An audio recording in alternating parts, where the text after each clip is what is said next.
Friends, welcome to Ashoka online academy. నేను మీ ఉబ్బు Ramesh, faculty of economy. So ఈ సెషన్లో ఒక కీలకమైనటువంటి చాప్టర్ గురించి మనం డిస్కస్ చేయబోతా ఉన్నాం. ఇది చాప్టర్ అని అనకుండా ఒక ముఖ్యమైనటువంటి ఒకే టాపిక్గా మనం తీసుకోవాలి. అదే ఇక్కడ బడ్జెట్కి సంబంధించినటువంటి అంశం గురించి మనం ఇక్కడ డిస్కస్ చేద్దాం. అయితే ముందుగా మరి బడ్జెట్ అంటే ఏమిటి, బడ్జెట్ ఎన్ని రకాలు ఉంటుంది, బడ్జెట్ లోటు లేనిది 2021-22 మరి సంవత్సరానికి సంబంధించి మరి ప్రభుత్వం మరి ప్రవేశపెట్టిన బడ్జెట్కి సంబంధించిన అంశాలు ఏంటి, అవన్నీ కూడా కాసేపు పక్కకు పెడదాం. అసలు వాస్తవానికి ఈ బడ్జెట్ అనేది పార్లమెంట్లో అంటే మరి ఇక్కడ మరి రాష్ట్రాల్లో అయితే మరి అసెంబ్లీలో కానీ, అదేవిధంగా సెంట్రల్ లెవెల్లో అయితే పార్లమెంట్లో కానీ ఎలా ఆమోదం పొందుతుంది, ఎన్ని దశలను దాటుకొని ఈ బడ్జెట్ అనేది ఆమోదం పొందుతుంది, అసలు బడ్జెట్ను ఎవరు ప్రిపేర్ చేస్తారు, ఈ బడ్జెట్కి సంబంధించి భారత రాజ్యాంగంలో పొందుపరచబడినటువంటి ఆర్టికల్స్ ఏమిటి, అనేక రకాల కీలకమైనటువంటి అంశాలు ముందుగా మనం డిస్కస్ చేద్దాం. సో ముఖ్యంగా ఇక్కడ ఏంటంటే మరి బడ్జెట్ చారిత్రక అంశాలు ఏమేమి ఉన్నాయి, అదేవిధంగా బడ్జెట్ సంబంధించి రాజ్యాంగంలో పొందుపరచబడ్డ అంశాలు ఏమిటి, బడ్జెట్కి సంబంధించినటువంటి నిధులు ఉన్నాయి, కొన్ని ఫండ్స్ అంటాం వాటిని మనం, కేంద్ర సంఘటిత నిధి, అదేవిధంగా పబ్లిక్ అకౌంట్, అదేవిధంగా కేంద్ర ఆగంతుక నిధి, ఇంగ్లీష్లో consolidated fund of India, public finance account, అదేవిధంగా కంటింజెన్సీ ఫండ్ ఆఫ్ ఇండియా అని చెప్తూ మరి భారత రాజ్యాంగంలోని ఆర్టికల్ 266, 267 గురించి మనం డిస్కస్ చేస్తాం. అదేవిధంగా మనీ బిల్లు, ఈ మనీ బిల్లునే మనం తెలుగులో ద్రవ్య బిల్లు అంటారు, ద్రవ్య బిల్లు. అదేవిధంగా ఫైనాన్స్ బిల్లు అంటే ఆర్థిక బిల్లు అంటారు. వీటికి సంబంధించినటువంటి అసలు మనీ బిల్ అంటే ఏంటి, ఫైనాన్స్ బిల్ అంటే ఏంటి, వీటికి సంబంధించిన డిఫరెన్సెస్ ఏంటి, అదేవిధంగా ఓటాన్ అకౌంట్ అంటే ఏమిటి, మరి ఎందుకు ఓటాన్ అకౌంట్ కాన్సెప్ట్ని తీసుకొచ్చారు, మరి ప్రస్తుతం ఓటాన్ అకౌంట్ అనేది అమలులో ఉన్నదా లేదా అనే విషయం, అదేవిధంగా డిపార్ట్మెంటల్ స్టాండింగ్ కమిటీస్ అంటే ఏమిటి, బడ్జెట్ ప్రక్రియలో భాగంగా వచ్చేటటువంటి కోత తీర్మానాలు, వీటిని కట్ మోషన్స్ అంటాము, వాటికి సంబంధించినటువంటి అంశాలు, అదేవిధంగా అప్రోప్రియేషన్ బిల్లు పాస్ అయిన తర్వాత మనకి ఫైనాన్స్ బిల్లు పాస్ చేస్తారు. ఫైనాన్స్ బిల్లు పాస్ అయిన తర్వాతనే బడ్జెట్ ఆమోద ప్రక్రియ ముగిసినట్టుగా మనం భావిస్తాము. ఫ్రెండ్స్, సో ఇవన్నీ కూడా మనం చాలా డీటెయిల్గా అర్థం చేసుకునే ప్రయత్నం చేద్దాం. దీని తర్వాత అఫ్కోర్స్ ఇక బడ్జెట్ సంబంధించి సాధారణ ఎకానమీ చాప్టర్ గురించి మనం డిస్కస్ చేద్దాం. రైట్. సో మరి ఇక్కడ ముందుగా నేను చెప్పదలుచుకుంది ఏంటంటే, ఇక్కడ ఈ బడ్జెట్ అనగానే మనం ఇక్కడ ఎకానమీ ప్లస్ పాలిటీ కలిసి ఉండేటటువంటి అంశం ఇక్కడ ఇది బడ్జెట్ అనేది. ఇక్కడ పాలిటిక్స్ సంబంధించినటువంటి అనేక అంశాలు ఎకానమీని మనం లింకప్ అయి ఉంటాయి ఇక్కడ. కాబట్టి ఈ రెండింటిని మనం లింకప్ చేస్తూ దీన్ని అధ్యయనం చేయాల్సినటువంటి అవసరం ఉంటుంది. రైట్.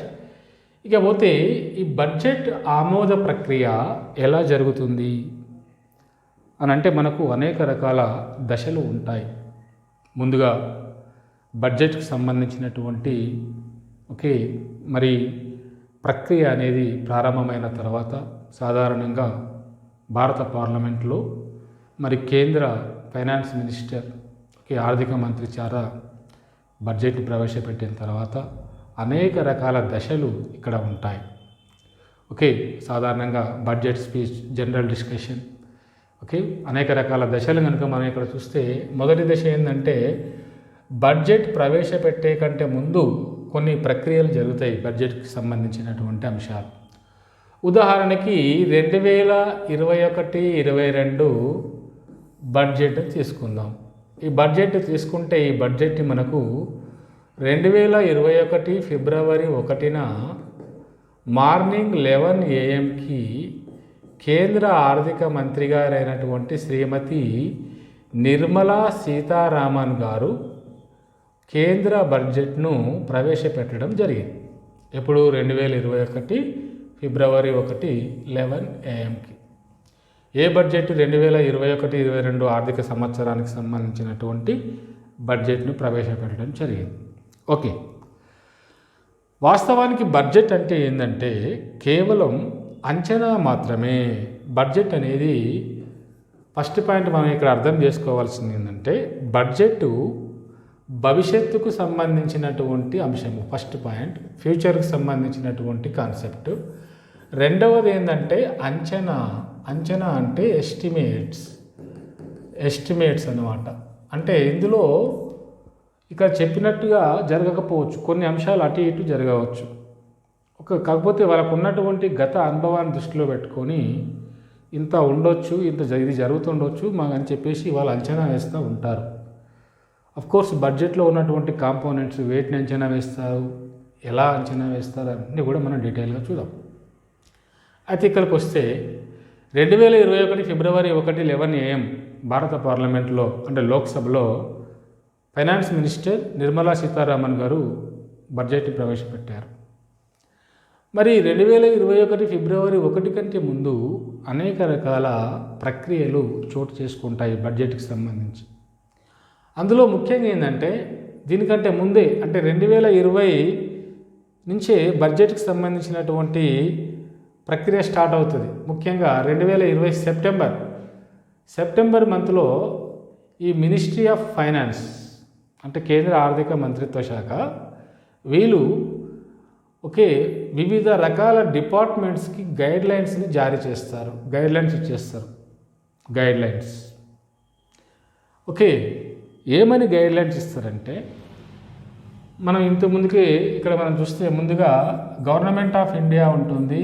గవర్నమెంట్ ఆఫ్ ఇండియాలో భాగంగానే మినిస్ట్రీ ఆఫ్ ఫైనాన్స్ ఉంటుంది. ఈ మినిస్ట్రీ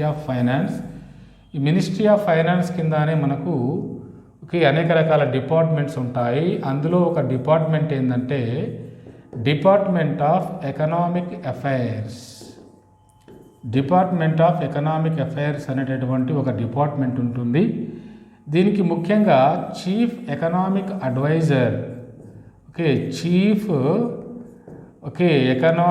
అడ్వైజర్ ఉంటాడు. ప్రస్తుతం భారత ప్రభుత్వం యొక్క చీఫ్ ఎకనామిక్ అడ్వైజర్గా కృష్ణమూర్తి సుబ్రహ్మణ్యం గారు చీఫ్ ఎకనామిక్ అడ్వైజర్గా కృష్ణమూర్తి సుబ్రహ్మణ్యం గారు ఉన్నారు. ఇది ప్రాసెస్ ఉంటుంది. అయితే బడ్జెట్ తయారీలో కీలక పాత్ర పోషించేటటువంటి డిపార్ట్మెంట్ ఏదయ్యా అంటే డిపార్ట్మెంట్ ఆఫ్ ఎకనామిక్ అఫైర్స్.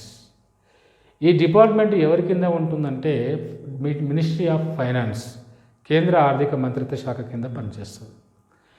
మరి ఈ డిపార్ట్మెంట్ ఆఫ్ ఎకనామిక్ అఫైర్స్లో బడ్జెట్ తయారీలో కీలక పాత్ర పోషించేటటువంటి ఆఫీసర్ ఎవరంటే చీఫ్ ఎకనామిక్ అడ్వైజర్. ప్రస్తుతం మన చీఫ్ ఎకనామిక్ అడ్వైజర్గా కృష్ణమూర్తి సుబ్రహ్మణ్యం గారు ఉన్నారు. అయితే ఎవ్రీ ఇయర్ సెప్టెంబర్ మంత్లోనే ఈ మినిస్ట్రీ ఆఫ్ ఫైనాన్స్ తరపున వివిధ రకాల డిపార్ట్మెంట్స్ అంటే గవర్నమెంట్ ఆఫ్ ఇండియా కింద మినిస్ట్రీ ఆఫ్ ఫైనాన్స్తో పాటు అనేక రకాల మినిస్ట్రీస్ ఉంటాయి. కేంద్ర హోంశాఖ, కేంద్ర వ్యవసాయ శాఖ, రైల్వే శాఖ, అనేక రకాల మంత్రిత్వ శాఖలు ఉంటాయి. ప్రతి మంత్రిత్వ శాఖ కింద వివిధ రకాల డిపార్ట్మెంట్స్ ఉంటాయి. ఆ డిపార్ట్మెంట్స్కి నడవాలంటే వాళ్ళు నిర్వహణ చేయబడాలంటే పరిపాలన సాగాలంటే ప్రతి డిపార్ట్మెంట్కి ఖర్చులు ఉంటాయి, ఆదాయం అవసరం అవుతుంది. కాబట్టి ఆ ఖర్చులకు సంబంధించి ప్రతి సంవత్సరం బడ్జెట్లో నిధులు కేటాయిస్తారు. మరి ఆ నిధులను కేటాయించినప్పుడు ఆ నిధుల ప్రకారం ఈ డిపార్ట్మెంట్లు ఖర్చును ఖర్చు చేస్తూ ఉంటాయి. వివిధ మంత్రిత్వ శాఖలు వాళ్ళ కింద ఉన్నటువంటి వివిధ సంక్షేమ పథకాలు కానీ అడ్మినిస్ట్రేషన్ కానీ చేస్తూ ఉంటాయి. అయితే ఈ సెప్టెంబర్ మంత్లో ఈ యొక్క మినిస్ట్రీ ఆఫ్ ఫైనాన్స్ ప్రతి డిపార్ట్మెంట్కి ఒక గైడ్లైన్స్ ఇచ్చేస్తుంది. ఏమని చెప్తుందంటే, మరి రాబోయే బడ్జెట్ కోసం మీకు ఆల్రెడీ లాస్ట్ ఇయర్ ప్రవేశపెట్టినటువంటి బడ్జెట్లో మీకు కొంత కేటాయింపు ఇవ్వడం జరిగింది, నిధులు ఇవ్వడం జరిగింది. సో మరి ఇచ్చినటువంటి నిధులు మీకు సరిపోయినాయా, సరిపోలేదా, ఎక్కువైనాయా, తక్కువైనాయా, కంప్లీట్ వివరణ మాకు ఇవ్వండి అని దాన్నే మనం రివైజ్డ్ ఎస్టిమేట్స్ అంటాము. అదేవిధంగా భవిష్యత్తులో నెక్స్ట్ బడ్జెట్లో మీకు కావాల్సినటువంటి నిధులు ఏంటి, మీ ఖర్చులు ఏంటి, మీ డిపార్ట్మెంట్ కింద అమలైనటువంటి పథకాలు ఏంటి, వాటికి సంబంధించిన వివరాలు, వాటిని అమలు చేయడానికి కావాల్సిన ఖర్చులు ఏంటి, ప్రభుత్వ యంత్రాంగం నిర్వహణ కోసం కావాల్సిన ఖర్చులు ఏంటి, ఒక ఎస్టిమేషన్ వేసి ఇవ్వండి అని చెప్తూ ఈ యొక్క మినిస్ట్రీ ఆఫ్ ఫైనాన్స్ వాళ్ళు ఇతర మంత్రిత్వ శాఖ కింద ఉన్న అన్ని డిపార్ట్మెంట్స్కి గైడ్లైన్స్ని జారీ చేస్తారు. సో మరి ఈ గైడ్లైన్స్లకు అనుగుణంగా ప్రతి డిపార్ట్మెంటు మరి జనరల్గా డిసెంబర్ మంత్ నాటికి మరి డిమాండ్ ఫర్ గ్రాంట్స్ అని అంటాము. అంటే వాళ్ళకి ఎంత నిధులు అవసరం ఉన్నాయో తెలియజేస్తూ ప్రతి డిపార్ట్మెంటు ఒక నివేదికను అందించడం జరుగుతూ ఉంటుంది. సో అన్ని డిపార్ట్మెంట్ల యొక్క డిమాండ్ ఫర్ గ్రాంట్స్ని మరి ఒక దగ్గర వేసి ఒక అక్యుములేటెడ్ డిమాండ్ ఫర్ గ్రాంట్స్ని కూడా రూపొందించడం జరుగుతుంది. సో ఈ డిమాండ్ ఫర్ గ్రాంట్స్ అనగా అర్థం ఏంటంటే, మీనింగ్ ఇక్కడ ప్రతి డిపార్ట్మెంట్కి ఎంత నిధులు అవసరం అవుతున్నాయని చెప్పడమే ఇక్కడ డిమాండ్ ఫర్ గ్రాంట్స్ అని అంటాం. సో ఈ అక్యుములేటెడ్ డిమాండ్ ఫర్ గ్రాంట్స్కి సంబంధించినటువంటి కంప్లీట్ ఇన్ఫర్మేషన్ వచ్చిన తర్వాత దాని ఆధారంగా చేసుకొని బడ్జెట్ని రూపొందించడం జరుగుతూ ఉంటుంది. సో ఇక్కడ మనకు ఎగ్జామ్ పాయింట్ ఆఫ్ వ్యూలో ఇంపార్టెంట్ ఏముంటుందంటే, బడ్జెట్ తయారీలో పాల్గొనే కీలకమైన డిపార్ట్మెంట్ ఏది, విభాగం ఏది, ప్రభుత్వ విభాగం ఏది అని అంటాడు. మనం ఏం చెప్పాలంటే డిపార్ట్మెంట్ ఆఫ్ ఎకనామిక్ అఫైర్స్. అందులో కీలక పాత్ర పోషించే ఆఫీసర్ అంటే chief economic adviser. Department of economic affairs ఏ మంత్రిత్వ శాఖ కింద పనిచేస్తుంది అంటాడు, మినిస్ట్రీ ఆఫ్ ఫైనాన్స్ కింద పనిచేస్తుందని చెప్తాం. సో ఈ రకంగా ఈ అగ్రిగేట్ డిమాండ్ ఫర్ గ్రాంట్స్ లేదా అక్యుములేటెడ్ డిమాండ్ ఫర్ గ్రాంట్స్ అని అంటాము. దాని ఆధారంగా చేసుకొని బడ్జెట్ని రూపొందించిన తర్వాత ఈ బడ్జెట్ని లోక్సభలో ప్రవేశపెడతారు. ఫస్ట్ టైం ముందుగా బడ్జెట్ని లోక్సభలో ప్రవేశపెడతారు. ఎవరు ప్రవేశపెడతారయ్యా అంటే మినిస్ట్రీ ఆఫ్ ఫైనాన్స్, కేంద్ర ఆర్థిక మంత్రిత్వ శాఖ, అంటే కేంద్ర ఆర్థిక మంత్రి లోక్సభలో బడ్జెట్ని ప్రవేశపెడతారు. సో సాధారణంగా 2017-18 కంటే ముందు ఫిబ్రవరి 28 తారీఖున బడ్జెట్ ప్రవేశపెట్టేవారు. కానీ 2017-18 నుంచి ఫిబ్రవరి 1 తారీఖుననే ప్రతి సంవత్సరం బడ్జెట్ ప్రవేశపెడుతూ ఉన్నారు. మరి బడ్జెట్ ప్రవేశపెట్టేటప్పుడు అందులో 3 అంశాలను ప్రవేశపెడతారు లోక్సభలో. ఏంటి అంటే, నెంబర్ 1 బడ్జెట్ ప్రసంగం, number 2 finance bill, number 3 vote on account. Budget ప్రసంగం, finance bill, vote on account, ఈ 3 డాక్యుమెంట్స్ని లోక్సభలో ప్రవేశపెడతారు. అదే రోజు రాజ్యసభలో కూడా ఈ యొక్క 3 డాక్యుమెంట్స్ని ప్రవేశపెట్టడం జరుగుతుంది. దానిని మనం బడ్జెట్ ప్రవేశం అని చెప్పేసి అంటాం. అందుకనే బడ్జెట్ ప్రవేశపెట్టిన రోజు మరి కేంద్ర ఆర్థిక మంత్రి మనకు బడ్జెట్ ప్రసంగం చేస్తూ ఉంటారు. కొన్ని గంటల తరబడి ఆ బడ్జెట్ ప్రసంగం సాగుతుంది. ఆ బడ్జెట్ ప్రసంగంలో సో వాళ్ళు మరి ఏ అంశానికంటే ఏ శాఖకు ఎన్ని నిధులను కేటాయిస్తున్నారు, ప్రభుత్వానికి వచ్చే ఆదాయ మార్గాలు ఏంటి, ఎంత ఆదాయం వస్తుంది, ఏ మార్గాల ద్వారా ఎంత ఆదాయం వస్తుంది, వచ్చినటువంటి ఈ ఆదాయాన్ని ఎలా ఖర్చు చేయబోతున్నాము, ఏ డిపార్ట్మెంట్ కింద, ఏ మంత్రిత్వ శాఖ కింద ఎలా ఖర్చు చేయబోతున్నామని చెప్తూ బడ్జెట్ ప్రసంగం సాగుతూ ఉంటుంది. ఈ బడ్జెట్ ప్రసంగానికి సంబంధించి ఒక డాక్యుమెంటు, అదేవిధంగా ఫైనాన్స్ బిల్లు, అదేవిధంగా ఓట్ ఆన్ అకౌంటు, ఈ 3 అంశాలని లోక్సభలో ప్రవేశపెట్టి అదే రోజు రాజ్యసభలో కూడా ప్రవేశపెడతారు. మరి బడ్జెట్ ప్రవేశపెట్టిన తర్వాత ఏం జరుగుతుందంటే, పార్లమెంట్లో సాధారణ చర్చ జరుగుతుంది. బడ్జెట్ ప్రసంగం పైన జనరల్ డిస్కషన్ అంటాం. పార్లమెంట్లో సాధారణ చర్చ జరిగి మరి లోక్సభ మరియు రాజ్యసభల్లో సాధారణ చర్చ జరిగిన తర్వాత ఒక 4-5 రోజులు చర్చ జరిగిన తర్వాత మరి పార్లమెంటు సమావేశాలు ఇటు లోక్సభ మరియు రాజ్యసభ రెండింటిని కూడా తాత్కాలికంగా వాయిదా వేస్తారు. దీన్ని మనం అడ్జార్న్మెంట్ అంటాము. అడ్జార్న్మెంట్ ఇది మళ్ళీ పాలిటిక్స్ సంబంధించినటువంటి పదం ఇక్కడ. మరి ఈ తాత్కాలిక వాయిదా వేసిన తర్వాత ఈ బడ్జెట్ ప్రసంగం దానికి సంబంధించిన డాక్యుమెంటు, ఫైనాన్స్ బిల్లు దానికి సంబంధించిన డాక్యుమెంటు ఇవన్నీ కూడా ఎవరికి ఫార్వర్డ్ అవుతాయా అంటే డిపార్ట్మెంటల్ స్టాండింగ్ కమిటీస్కి ఫార్వర్డ్ అవుతాయి. డిపార్ట్మెంటల్ స్టాండింగ్ కమిటీస్ మరి ఏంటివి డిపార్ట్మెంటల్ స్టాండింగ్ కమిటీస్ అంటే వాస్తవానికి ఈ డిపార్ట్మెంటల్ స్టాండింగ్ కమిటీస్ అనేటివి మనకు 1993-94 డిపార్ట్మెంటల్ స్టాండింగ్ కమిటీస్ అంటాము. డిపార్ట్మెంటల్ స్టాండింగ్ కమిటీస్ని 1993-94 నుంచి మరి తీసుకురావడం జరిగింది. ఈ డిపార్ట్మెంటల్ స్టాండింగ్ కమిటీస్ ప్రస్తుతం మన దేశంలో 24 స్టాండింగ్ కమిటీస్ ఉన్నాయి. ఇందులో 16 స్టాండింగ్ కమిటీసు లోక్సభ ఆధీనంలో ఉంటే 8 స్టాండింగ్ కమిటీలు రాజ్యసభ ఆధీనంలో ఉన్నాయి.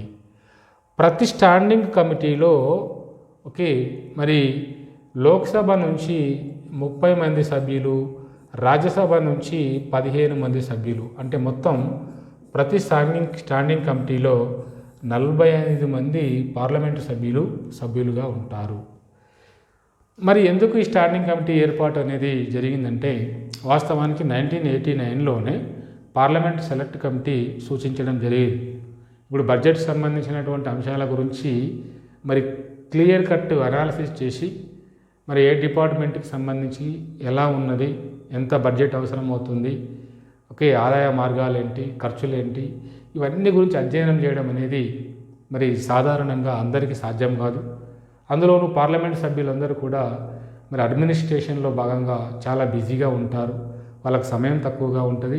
ఎక్స్పర్టైజ్ విషయ నిపుణతలో కూడా వాళ్ళు మరి తక్కువ నాలెడ్జ్ కలిగి ఉండే అవకాశం ఉన్నప్పుడు సరి అయినటువంటి బడ్జెట్ రూపకల్పన జరగదు, సరి అయిన డిస్కషన్ జరగదు. కాబట్టి నిష్ణాతుల చేత ఈ స్టాండింగ్ కమిటీలను, డిపార్ట్మెంటల్ స్టాండింగ్ కమిటీలను ఏర్పాటు చేయాలని చెప్తూ 1989లో పార్లమెంట్ సెలెక్ట్ కమిటీ సూచనతోటి 1993-94 నుంచి ఈ డిపార్ట్మెంటల్ స్టాండింగ్ కమిటీస్ని ప్రారంభించారు. మొదట 93-94లో మరి 17 డిపార్ట్మెంటల్ స్టాండింగ్ కమిటీస్ ఏర్పాటు చేయగా 2004లో మరో 7 డిపార్ట్మెంటల్ స్టాండింగ్ కమిటీస్ని ఏర్పాటు చేశారు. ప్రస్తుతం 24 డిపార్ట్మెంటల్ స్టాండింగ్ కమిటీస్ ఉంటే లోక్సభ ఆధీనంలో 16, రాజ్యసభ ఆధీనంలో 8 ఉన్నాయి, మొత్తం 24 ఉన్నాయి. ప్రతి కమిటీలో కూడా 45 మంది సభ్యులు ఉంటారు. అందులో లోక్సభ నుంచి 30 మంది, రాజ్యసభ నుంచి 15 మంది ఉంటారు. ఈ డిపార్ట్మెంటల్ స్టాండింగ్ కమిటీస్ ఏం చేస్తాయంటే మరి బడ్జెట్ ప్రసంగం దానికి సంబంధించిన ప్రతులను తీసుకొని మరి ఈ బడ్జెట్ ప్రసంగంలో చెప్పబడినటువంటి అంశాలని చాలా డీటెయిల్గా అనాలిసిస్ చేసి మరి ఒక్కొక్క స్టాండింగ్ కమిటీ ఒకటి కంటే ఎక్కువ మినిస్ట్రీస్ సంబంధించిన వ్యవహారాలను కూడా చూసుకోవాల్సినటువంటి అవసరం ఉంటుంది. ఎందుకంటే మనకు మొత్తం 24 డిపార్ట్మెంటల్ స్టాండింగ్ కమిటీసే ఉన్నాయి. మంత్రిత్వ శాఖలు తీసుకుంటే చాలా ఉన్నాయి. కాబట్టి ఆ వ్యవహారాలన్నింటినీ చూసుకొని ఈ డిపార్ట్మెంటల్ స్టాండింగ్ కమిటీసు ఫైనల్గా ఒక నివేదికను తీసుకొని వస్తాయి. దాన్ని మనం ఏమంటామంటే డిమాండ్ ఫర్ గ్రాంట్స్ అని అంటారు. డిమాండ్ ఫర్ గ్రాంట్స్ అంటే ఒక్కొక్క డిపార్ట్మెంట్కి అవసరమయ్యేటటువంటి నిధులను డీటెయిల్గా పొందుపరుస్తూ ఈ డిమాండ్ ఫర్ గ్రాంట్స్ని రూపొందించడం జరుగుతాయి. Departmental standing committees. ఈ ప్రక్రియ అంతా కూడా చాలా టైం తీసుకుంటుంది.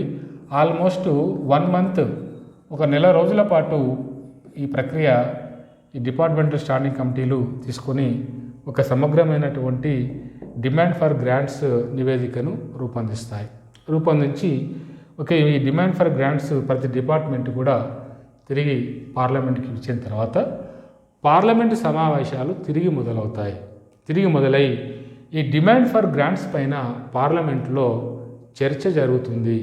చర్చ జరిగి దానిపైన ఓటింగ్ కూడా జరుగుతుంది. కాబట్టి ఈ డిమాండ్ ఫర్ గ్రాంట్స్ పైన నెక్స్ట్ దశ పార్లమెంట్లో ఓటింగ్ జరిగేటటువంటి దశ.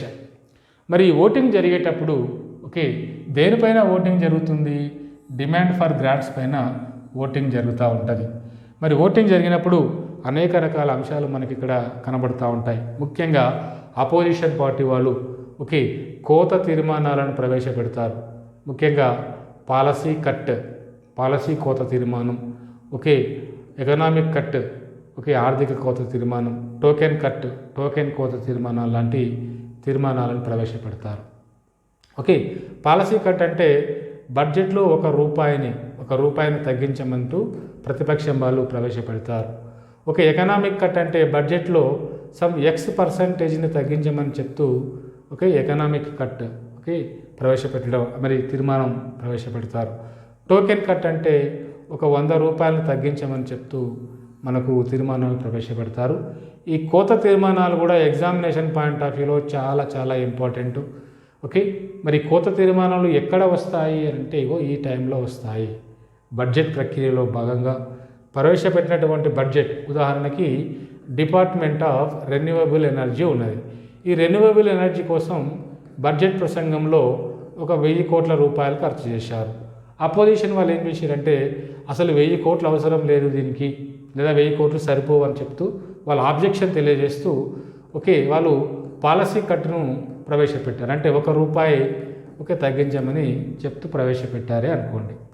సో ఒకవేళ వీళ్ళు చెప్పినటువంటి తీర్మానం కనుక ఆమోదం పొందితే ఈ బడ్జెట్ వీళ్ళు ప్రవేశపెట్టినటువంటి బడ్జెట్ సరి అయినటువంటి బడ్జెట్ కాదనే అర్థంలో రావడం జరుగుతూ ఉంటుంది. రైట్. కాబట్టి జనరల్గా ఈ తీర్మానాలకి ఆమోదం అనేది రాదు. ఒకవేళ వస్తే బడ్జెట్ సమగ్రమైనటువంటి బడ్జెట్ కాదు అనేటటువంటి మీనింగ్లో వస్తుంది. రైట్. ఈ రకంగా డిమాండ్ ఫర్ గ్రాంట్స్ పైన ప్రతి డిపార్ట్మెంట్కి అవసరమైనటువంటి నిధులని ఇక్కడ డిమాండ్ ఫర్ గ్రాంట్స్ అంటాము. ఈ డిమాండ్ ఫర్ గ్రాంట్స్ పైన లోతైన చర్చ జరుగుతుంది బడ్జెట్లో. చర్చ జరిగిన తర్వాత ప్రతి డిమాండ్ ఫర్ గ్రాంట్స్ పైన ఓటింగ్ జరుగుతుంది. సో ఓటింగ్ పాస్ అయిన తర్వాత నెక్స్ట్ దశకి వెళ్ళిపోతూ ఉంటాం. ఒక్కొక్కసారి సమయాభావం వల్ల ఓటింగ్ నిర్వహించకుండానే ఈ డిమాండ్ ఫర్ గ్రాంట్స్ అన్నింటినీ కూడా మరి ఆమోదించడం జరుగుతుంది. అలా ఆమోదిస్తే దాన్ని మనం ఏమంటామంటే గిల్లెటోన్ అనేటటువంటి పదజాలం మనకి ఇక్కడ వస్తుంది. గిల్లెటోన్ అనగానేమి అంటే ఏదైనా ఒక అంశం పైన పార్లమెంట్లో సమగ్రమైన సరి అయిన చర్చ లేకుండానే ఆ అంశాన్ని ఆమోదించడాన్ని ఇక్కడ గిల్లెటోన్ అంటాం.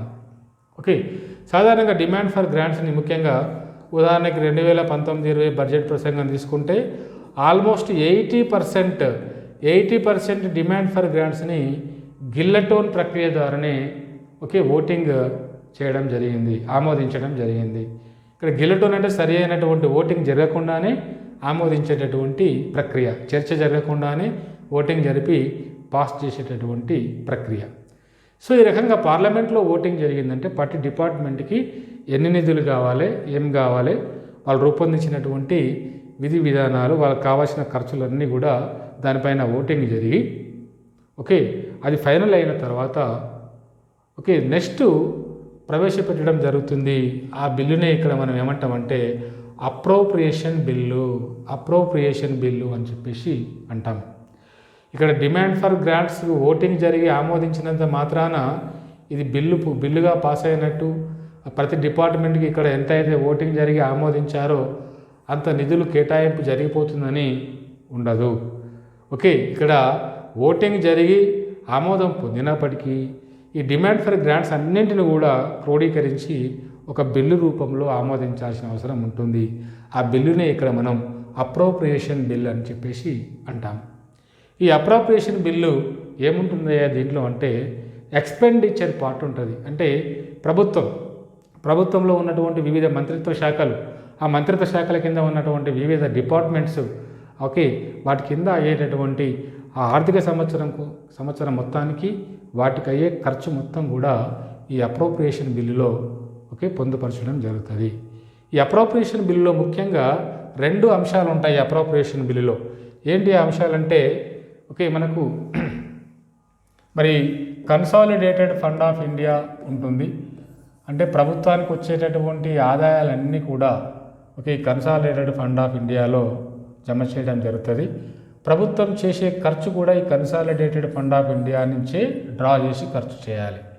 మరి అప్రోప్రియేషన్ బిల్లులో ఖర్చు భాగం అనేది ఖర్చు ప్రభుత్వానికి అయ్యేటటువంటి ఖర్చు అందులో పొందుపరుస్తారు కాబట్టి ఎక్స్పెండిచర్ అందులో ఉంటుంది. కాబట్టి ఈ ఎక్స్పెండిచర్కి అయ్యే ప్రతి ఖర్చుని ప్రతి రూపాయిని కూడా కన్సాలిడేటెడ్ ఫండ్ ఆఫ్ ఇండియా నుంచి తీసుకోవాలి. మరి ఖర్చు రెండు రకాలుగా ఉంటుంది ఇక్కడ. ఓకే ఏంటిదంటే expenditure charged on consolidated fund of India. అదేవిధంగా expenditure made on consolidated fund of India అని రెండు రకాల ఖర్చులు ఈ అప్రోప్రియేషన్ బిల్లులో ఓకే పొందుపరుస్తారు. Appropriation bill okay. మరి ఏంటిది expenditure charged on consolidated fund of India అని అంటే ఓకే మరి ప్రభుత్వానికి అయ్యేటటువంటి ఖర్చులు ఓకే కొన్నేమో కన్సాలిడేటెడ్ ఫండ్ ఆఫ్ ఇండియా నుంచి డ్రా చేసుకునేటటువంటి ఖర్చులు ఉంటే వాటిని expenditure made on consolidated fund of India అంటాం. ఉదాహరణకి ఇప్పుడు ఎంఎన్రేగా అంటే జాతీయ గ్రామీణ ఉపాధి హామీ పథకం కోసం 2021-22 బడ్జెట్లో 73,000 కోట్ల రూపాయలను కేటాయించారు. మరి 73,000 కోట్ల రూపాయలు ఎక్కడి నుంచి తీసుకోవాలంటే కన్సాలిడేటెడ్ ఫండ్ ఆఫ్ ఇండియా నుంచి డ్రా చేసి ఖర్చు పెట్టాలి. దీనిని మనం ఏమంటామంటే expenditure made on consolidated fund of India అని అంటాం. అంటే డిమాండ్ ఫర్ గ్రాంట్స్ ఏమైతే ఉన్నాయో అవన్నీ కూడా expenditure made on consolidated fund of ఇండియాగా మనం భావిస్తాము. అంటే ప్రభుత్వం వివిధ మంత్రిత్వ శాఖలు వాటికి అయ్యేటటువంటి ఖర్చు మొత్తం కూడా కన్సాలిడేటెడ్ ఫండ్ ఆఫ్ ఇండియా నుంచి డ్రా చేస్తాం. మరి కన్సాలిడేటెడ్ ఫండ్ ఆఫ్ ఇండియా నుంచి ఖర్చు చేసే మరొక ఖర్చు ఏంటంటే expenditure charged on consolidated fund of India అని అంటాం. మరి ఇదేం ఖర్చు అయ్యా అంటే ముఖ్యంగా భారత రాజ్యాంగంలో కొన్ని రాజ్యాంగబద్ధమైనటువంటి పదవులు ఉంటాయి.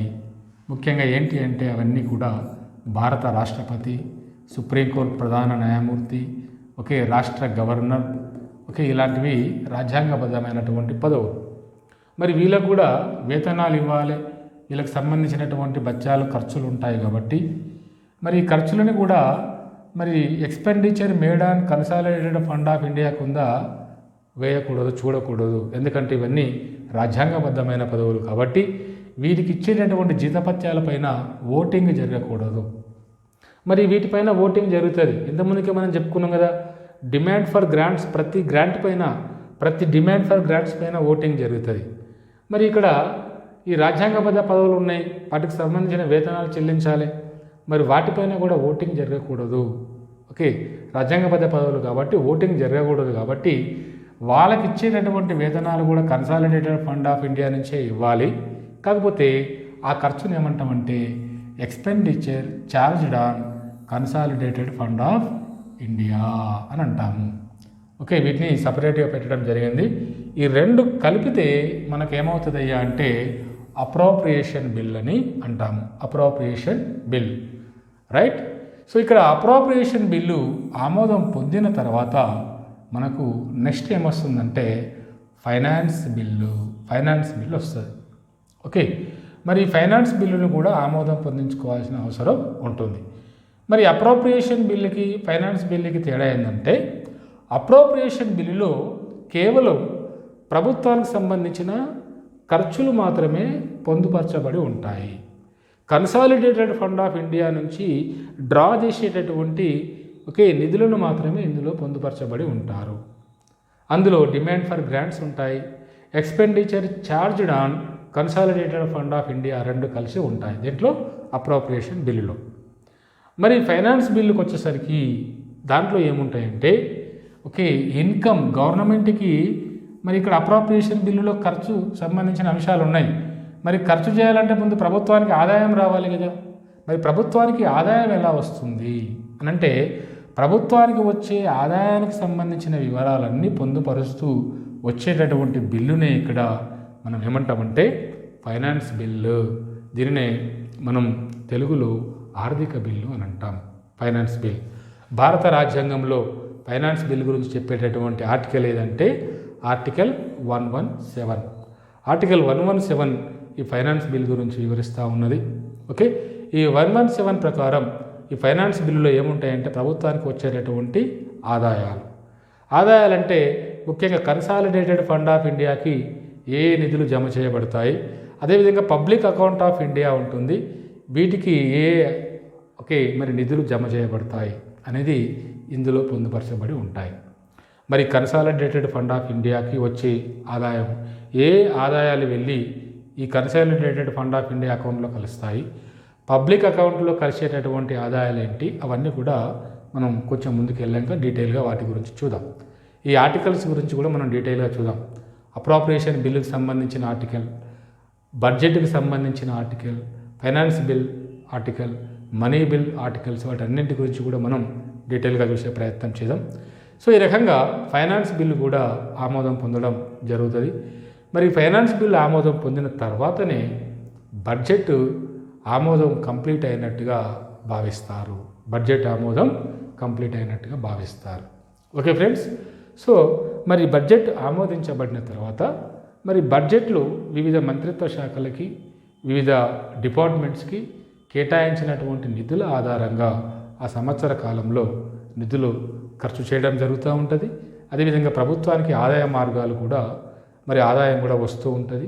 వాటికి సంబంధించినటువంటి వివరాలు జరుగుతూ ఉంటాయి. వీటన్నింటి గురించి కూడా మనం డీటెయిల్గా ముందుకెళ్ళి డీటెయిల్గా డిస్కస్ చేద్దాం. ఓకే ఫ్రెండ్స్, సో ఇది బడ్జెట్ ఆమోదం పొందేటటువంటి ప్రక్రియ ఇక్కడ. సో ఏమేమి మన ప్రక్రియలు మనం ఇక్కడ చూస్తున్నామంటే బడ్జెట్ కంటే ముందే జరిగేటటువంటి ప్రక్రియలు, ముఖ్యంగా మరి మినిస్ట్రీ ఆఫ్ ఫైనాన్స్ సెప్టెంబర్లో గైడ్లైన్స్ను జారీ చేయడం, ఆ గైడ్లైన్స్ ఆధారంగానే వివిధ డిపార్ట్మెంట్స్ తమకు సంబంధించినటువంటి డిమాండ్ ఫర్ గ్రాంట్స్ తోటి రావడం, వాటన్నింటినీ కలిపి ఒక అక్యుములేటెడ్ డిమాండ్ ఫర్ గ్రాంట్స్ని తయారు చేసిన తర్వాత దాని ఆధారంగా బడ్జెట్ తయారు చేసి ఆ బడ్జెట్ని లోక్సభలో ముందుగా ప్రవేశపెట్టి దాని తర్వాత రాజ్యసభలో ప్రవేశపెడతారు. ఇక్కడ కూడా చాలా ఇంపార్టెంట్ క్వశ్చన్. ఇక్కడ బడ్జెట్ని ఏ సభలో ప్రవేశపెడతారు అనేది కూడా మనకి ఇక్కడ ఇంపార్టెంట్ క్వశ్చన్. మరి ప్రవేశపెట్టడంలో భాగంగా కేవలం బడ్జెట్ ప్రసంగం ఒకటే కాదు, బడ్జెట్ ప్రసంగంతో పాటుగా ఫైనాన్స్ బిల్ కూడా ఆల్రెడీ ప్రవేశపెడతారు. ఇక్కడ మీరు గమనించినట్లయితే ఫైనాన్స్ బిల్లు ఎప్పుడు ఆమోదం పొందుతుంది అంటే బడ్జెట్ ఆమోద ప్రక్రియలో చివరి స్టేజ్లో ఆమోదం పొందే బిల్లు ఫైనాన్స్ బిల్. కానీ ఫైనాన్స్ బిల్లును ఎప్పుడు ఇంట్రడ్యూస్ చేస్తారంటే ఫస్ట్ డేనే ఫైనాన్స్ బిల్లును ఇంట్రడ్యూస్ చేస్తారు ఇక్కడ పార్లమెంట్లో అనే విషయం మనం గమనించాలి. లోక్సభలో బడ్జెట్ ప్రసంగంతో పాటుగా finance bill, vote on account, ఈ 3 డాక్యుమెంట్స్ని ప్రవేశపెడతారు. తర్వాత పార్లమెంట్లో ఇటు లోక్సభ, రాజ్యసభ రెండింటిలలో కూడా ఈ బడ్జెట్ ప్రసంగం పైన సాధారణ చర్చ జరుగుతుంది. జనరల్ డిస్కషన్ జరిగి ఇది ఒక 4-5 రోజులు డిస్కషన్ జరిగిన తర్వాత ఈ యొక్క పార్లమెంట్ అనేది అడ్జర్న్ చేయబడుతుంది, తాత్కాలికంగా వాయిదా వేయబడిన తర్వాత ఈ బడ్జెట్ ప్రసంగం, finance bill, vote on account సంబంధించిన వివరాలన్నీ కూడా ఈ డిపార్ట్మెంటల్ స్టాండింగ్ కమిటీస్కి పంపించడం జరుగుతుంది. ఈ డిపార్ట్మెంటల్ స్టాండింగ్ కమిటీస్ దానిపైన లోతైన అధ్యయనం చేసి వాళ్ళు ఒక డిమాండ్ ఫర్ గ్రాంట్స్ రూపంలో ముందుకొస్తారు. వాటిని వాళ్ళు మరి తిరిగి పార్లమెంటుకు ప్రవేశపెడతారు, సబ్మిట్ చేస్తారు. డిమాండ్ ఫర్ గ్రాంట్స్ సబ్మిట్ కాగానే మళ్ళీ పార్లమెంట్ సమావేశాలు స్టార్ట్ అయ్యి ఈ డిమాండ్ ఫర్ గ్రాంట్స్ పైన లోతైన చర్చ, డిస్కషన్ జరుగుతుంది.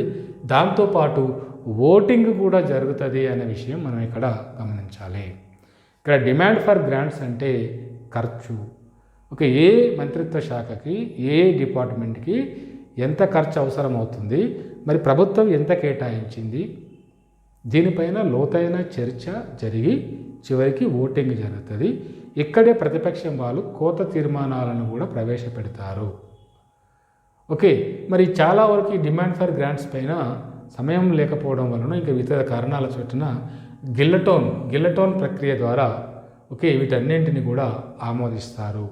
ఓటింగ్ జరగకుండానే ఆమోదం జరిపేటటువంటి ప్రక్రియని ఇక్కడ గిల్లటోన్ అని అంటాము. ఇవన్నీ కూడా పాలిటీ పాయింట్స్ చాలా చాలా ఇంపార్టెంటు ఎగ్జామ్ పాయింట్ ఆఫ్ వ్యూలో. ఇక్కడ ఏమైతే నేను ఎక్స్ప్లెయిన్ చేస్తున్నానో వీటిపైన గతంలో ఎన్నో క్వశ్చన్స్ అడిగారు, అడుగుతారు కూడా. ఓకే, మరి గిల్లెటోన్ అన్నింటి ద్వారా ఈ పార్లమెంటు ఓటింగ్ జరిగి అన్ని డిమాండ్ ఫర్ గ్రాంట్స్ పైన ఓటింగ్ జరిగి ఆమోదం పొందిన తర్వాత ఈ డిమాండ్ ఫర్ గ్రాంట్స్ని దాంతోపాటుగా మరి రాజ్యాంగబద్ధ పదవులకి అందించేటటువంటి వేతనాలని ఇవన్నీ కూడా ఖర్చు కాబట్టి ఈ ఖర్చులన్నింటిని కూడా ఒక బిల్లు రూపంలో ఆమోదించాల్సిన అవసరం ఉంటుంది.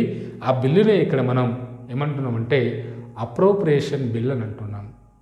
ఈ అప్రోప్రియేషన్ బిల్లు ఆమోదం పొందిన తర్వాత ప్రభుత్వానికి వచ్చే ఆదాయం కూడా అవసరం కాబట్టి ఆదాయాన్ని అన్నింటినీ ఫైనాన్స్ బిల్లులో ఆల్రెడీ మరి అందులో రూపొందించి బడ్జెట్ ప్రవేశపెట్టిన తొలి రోజునే ఫైనాన్స్ బిల్లు ప్రవేశపెట్టబడింది ఆల్రెడీ.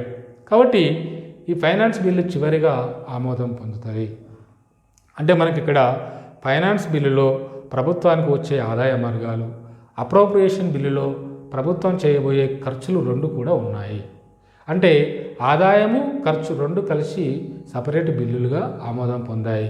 ఈ రెండు కలిస్తే మనం బడ్జెట్ అంటాము. అప్పుడే బడ్జెట్ ప్రక్రియ కంప్లీట్ అయినట్టుగా మనం ఇక్కడ భావించాలి. ఓకే ఫ్రెండ్స్, సో ఇది బడ్జెట్ ప్రక్రియలో ఉన్నటువంటి ముఖ్యమైనటువంటి అంశాలు. మరి ఇందులో మనకు అనేక రకాల అంశాల గురించి మనం డిస్కస్ చేయాల్సిన అవసరం ఉంది. వాటన్నింటి గురించి కూడా మనం చూద్దాం ముందు. అయితే బడ్జెట్ ఎవరు తయారు చేస్తారు, ఏ డిపార్ట్మెంట్ కీలక పాత్ర పోషిస్తుందంటే ఏంటంటే డిపార్ట్మెంట్ ఆఫ్ ఎకనామిక్ అఫైర్స్ దేని కింద ఉంటుందయ్యా అంటే మినిస్ట్రీ ఆఫ్ ఫైనాన్స్ కింద ఉంటుంది. అందులో కీలక పాత్ర పోషించే ఆఫీసర్ ఎవరయ్యా అంటే చీఫ్ ఎకనామిక్ అడ్వైజర్. ప్రస్తుతం మన భారత ప్రభుత్వం యొక్క చీఫ్ ఎకనామిక్ అడ్వైజర్ ఎవరయ్యా అంటే కృష్ణమూర్తి సుబ్రహ్మణ్యం. రైట్, ఇక ముందుకు వెళ్దాం. మరి ఇప్పటివరకు మనం ఒక ఓవర్వ్యూ చూసినాం, బడ్జెట్ ఎలా ఆమోదం పొందుతుంది అనేటటువంటి అంశాల గురించి మనం ఒక ఓవర్వ్యూ చూడడం జరిగింది. మరి ఇప్పుడు మనకు బడ్జెట్కి సంబంధించి భారత రాజ్యాంగంలో పొందుపరచబడినటువంటి ఆర్టికల్స్ ఏమిటి అనేది మనం చూసే ప్రయత్నం చేద్దాం ఒక ఓవర్వ్యూగా. సో అందులో ఆర్టికల్ 110 ఉంటుంది. ఆర్టికల్ 110 నుంచి 117 వరకు ఈ బడ్జెట్కి సంబంధించినటువంటి అంశాలు ఇందులో ఉన్నాయి భారత రాజ్యాంగంలో. మరి ఆర్టికల్ 110 దేని గురించి చెప్తుందంటే ద్రవ్య బిల్లు గురించి చెప్తుంది. ఈ ద్రవ్య బిల్లుని మనం మనీ బిల్ అంటాము. ద్రవ్య బిల్లు గురించి చెప్తుంది. మరి ద్రవ్య బిల్ అంటే ఏంది అవన్నీ కూడా మనం డీటెయిల్గా చూద్దాం. అదేవిధంగా ఆర్టికల్ 112 ఏం చెప్తుందంటే యాన్యువల్ ఫైనాన్షియల్ స్టేట్మెంట్ అంటాము. దీనినే మరి వార్షిక ఆర్థిక నివేదిక స్టేట్మెంటు పత్రము అని చెప్పేసి అంటాము. వాస్తవానికి భారత రాజ్యాంగంలో బడ్జెట్ అనే పదం లేదు, కానీ ఆర్టికల్ 112 ప్రకారం ప్రతి సంవత్సరం భారత ప్రభుత్వానికి సంబంధించినటువంటి ఆదాయ ఖర్చులకు సంబంధించిన యాన్యువల్ ఫైనాన్షియల్ స్టేట్మెంట్ను భారత రాష్ట్రపతి యొక్క అంగీకారంతో లోక్సభలో ప్రవేశపెడతారని చెప్తూ ఆర్టికల్ 112 తెలియజేస్తూ ఉంటుంది మనకు. కాబట్టి ఎగ్జామ్ పాయింట్ ఆఫ్ వ్యూలో బడ్జెట్కి సంబంధించి భారత రాజ్యాంగంలో పొందుపరచబడ్డ ఆర్టికల్ ఏదంటే ఆర్టికల్ 112 అని చెప్పాలి. ద్రవ్య బిల్లుకి సంబంధించిన ఆర్టికల్ ఏదంటే ఆర్టికల్ 110 అని చెప్పాలి. ఇకపోతే ఆర్టికల్ 113 ఆర్టికల్ 113 దేనికి సంబంధించింది అయ్యా అంటే డిమాండ్ ఫర్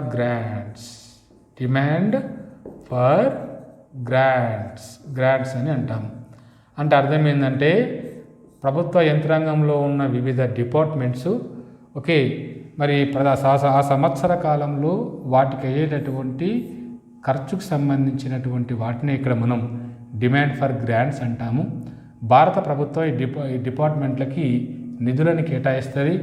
వీటిని గ్రాంట్స్ అని ఎందుకు అంటున్నామయ్యా అంటే మరి నిధులు తిరిగి ఈ డిపార్ట్మెంట్స్ మరి ప్రభుత్వానికి చెల్లించాల్సిన అవసరం లేదు, ఫైనాన్స్ మినిస్టర్కి చెల్లించాల్సిన అవసరం లేదు.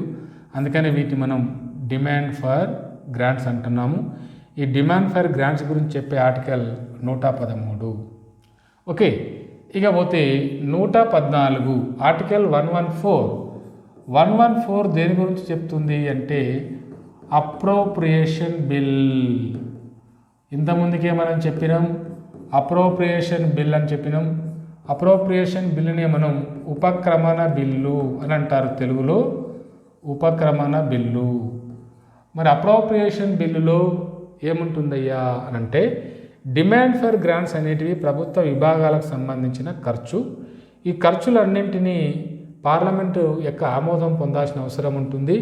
పార్లమెంటుకు చట్టం రూపంలో ఆమోదం పొందాల్సిన అవసరం ఉంటుంది. కాబట్టి ఈ డిమాండ్ ఫర్ గ్రాంట్స్ని బిల్లు రూపంలో ప్రవేశపెడితే అదే ఇక్కడ అప్రోప్రియేషన్ బిల్ అవుతుంది. కాబట్టి ఆర్టికల్ 113 డిమాండ్ ఫర్ గ్రాంట్స్ గురించి చెప్తే ఓకే, ఈ డిమాండ్ ఫర్ గ్రాంట్స్ని బిల్లు రూపంలో ప్రవేశపెడతారు, అదే అప్రోప్రియేషన్ బిల్ అవుతుంది. దానికి సంబంధించిన ఆర్టికల్ ఇక్కడ 114. ఆర్టికల్ 114 అప్రోప్రియేషన్ బిల్ గురించి ఓకే వివరణ ఇస్తూ ఉంటుంది. అదేవిధంగా ఆర్టికల్ 115 సప్లిమెంటరీ గ్రాంట్స్ అంటాం. సప్లిమెంటరీ గ్రాంట్స్ అంటే ఓకే, మరి నిజంగా అసలైన ఒక డిపార్ట్మెంట్ ఉన్నది. ఉదాహరణకి ఇక్కడ చూడండి, ఇప్పుడు మహాత్మా గాంధీ జాతీయ గ్రామీణ ఉపాధి హామీ పథకం కోసం ఓకే, మరి గ్రామీణ అభివృద్ధి మంత్రిత్వ శాఖ కింద ఈ పథకం అమలు చేయబడుతుంది. కాబట్టి మరి దానికి సంబంధించిన డిపార్ట్మెంట్కి 73,000 కోట్ల రూపాయలను భారత ప్రభుత్వం కేటాయించింది. ఓకే, మరి ఆ బడ్జెట్ కూడా ఆమోదం పొందింది. కాబట్టి ఈ 73,000 కోట్ల రూపాయలను ఇక్కడ 2021 మార్చి 1 నుంచి 2021 ఏప్రిల్ 1 నుంచి 2022 మార్చి 31 మధ్యలో ఈ మహాత్మా గాంధీ జాతీయ గ్రామీణ ఉపాధి హామీ పథకం కోసం 73,000 కోట్ల రూపాయలని ఫైనాన్స్ మినిస్టర్ యొక్క గ్రామీణ అభివృద్ధి మంత్రిత్వ శాఖ కేటాయిస్తే దాని ద్వారా ఈ పథకం అమలు కోసం ఖర్చు చేస్తారు 73,000 కోట్ల రూపాయలను. ఓకే, సమ్ టైమ్స్ ఏం కావచ్చు అంటే అదనపు నిధులు అవసరం కావచ్చు. ఉదాహరణకి కోవిడ్-19 అటాక్ అయినప్పుడు 2020-21 ఆర్థిక సంవత్సరంలో అదనంగా ఈ 40,000 కోట్ల రూపాయలను కేటాయించారు. దేనికి? మహాత్మా గాంధీ జాతీయ గ్రామీణ ఉపాధి హామీ పథకంకు. అంటే బడ్జెట్లో పొందుపరచబడినటువంటి అంశాలను కూడా ఓకే ఇక్కడ 40,000 కోట్ల రూపాయలు అదనంగా కేటాయించారు కోవిడ్-19 కారణంగా. అంటే బడ్జెట్ ప్రవేశపెట్టిన తర్వాత ఆమోదం పొందిన తర్వాత అత్యవసరమై అదనంగా గ్రాంట్స్ ఇవ్వడం జరిగింది. అలాంటి గ్రాంట్స్ని ఇక్కడ మనం ఏమంటామంటే సప్లిమెంటరీ గ్రాంట్స్ అంటాము. Supplementary grants. ఇకపోతే vote on account. Article 116 vote on account గురించి తెలియజేస్తుంది. అదేవిధంగా ఆర్టికల్ 117 ఫైనాన్స్ బిల్ గురించి తెలియజేస్తుంది. Article 117 finance bill, article 116 vote on account. మరి ఓటాన్ అకౌంట్ అంటే ఏమిటి? ఓటాన్ అకౌంట్ అంటే ఏమిటి? ఓటాన్ అకౌంట్ అంటే ఏమిటంటే సాధారణంగా బడ్జెట్ అనేది ఓకే సపోజ్ 2020-21 బడ్జెట్ ఎస్టిమేట్స్ అని అనుకుందాం. బడ్జెట్ దీని మీనింగ్ ఏంది? 2020 ఏప్రిల్ 1 నుంచి